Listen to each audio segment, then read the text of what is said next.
I'm Marija Shahid. I'm a senior at Arizona State University, and I'm part of the first cohort of the Millennium Fellowship here.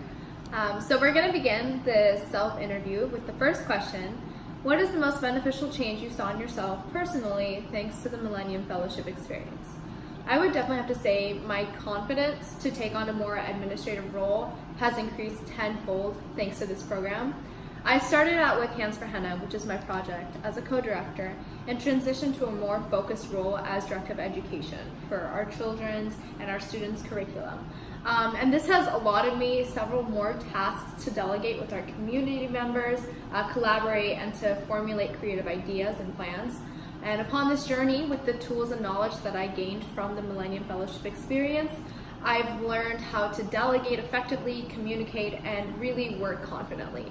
And as a result, my self-motivation to continue to make this organization grow has only proliferated. My connection has felt more meaningful, and my emphasis to make this project really sustainable has followed suit.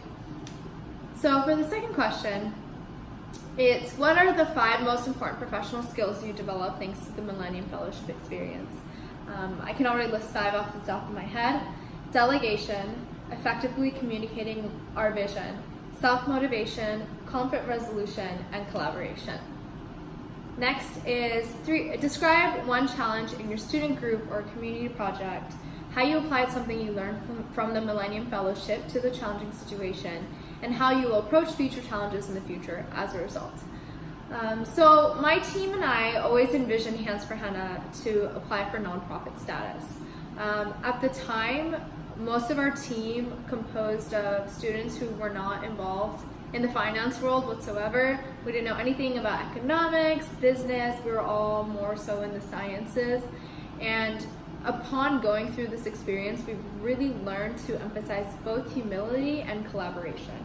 So as a result of that, we've learned to expand our e-board beyond just a tight-knit group, and we got on a director of finance, and thanks to him, we were able to apply for nonprofit status for Hands for Henna.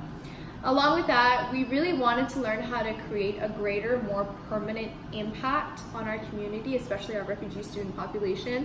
We had worked with students beforehand, but that was really a goal of mine going into this semester with this cohort.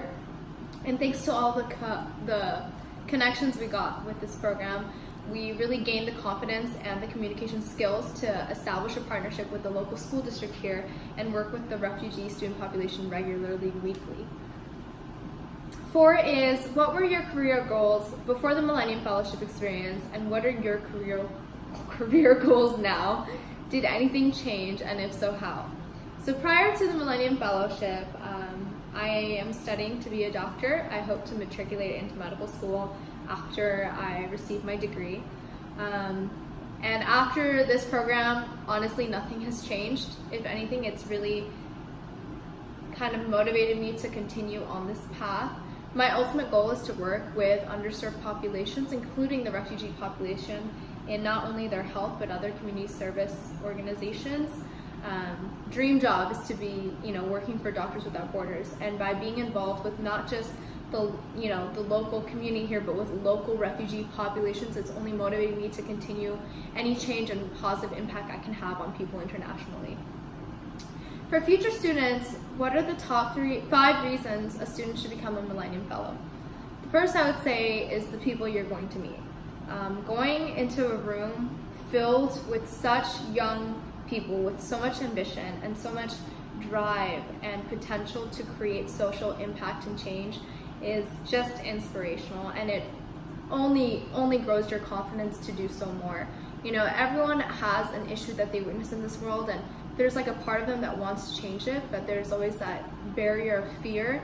By being in the Millennium Fellowship, I've learned to really deconstruct that fear, because I'm surrounded by kids who are just like me, trying to make a difference, and to witness them doing it only increases my will to do it myself. With that being said, the next reason is the growth you will experience, specifically towards your leadership skills. This program really hones in on where you can improve as leader and how you can strengthen your strengths already. And I've only witnessed, as I had mentioned in the first question, my confidence grow, my self-motivation to grow, and my will to continue to create this project to be a sustainable change to grow. The third is definitely it's taught me to be a collaborator and to emphasize collaboration over independent work. And I do think that's a top 5 reason, because this world needs more unification than people who think, there are superiority complexes. So that's been a great model to be involved in. The fifth is just the community and the support you have with the people around you. Just knowing that these people are here to root you, and not only do they lead by example, but they want you to lead by example as well, is a wonderful reason to be a part of this fellowship. And the last, of course, is the lasting change that you can make with the vision that you have. When you apply for this, a lot of students are, have minimal, small introductory steps towards what they want. And then you go into this room and you have people who believe in you, and they give you all the resources and they give you all the training towards what you can do to make a change. And some people might have different perspectives, but that only strengthens the way you can create a lasting impact on people. And so the main reason why I wanted to join this fellowship was because I wanted to create something different, and I wanted to make a substantial, sustainable impact. And because of this fellowship, I definitely feel like I'm on the right journey too. So with that being said, thank you for listening to my interview.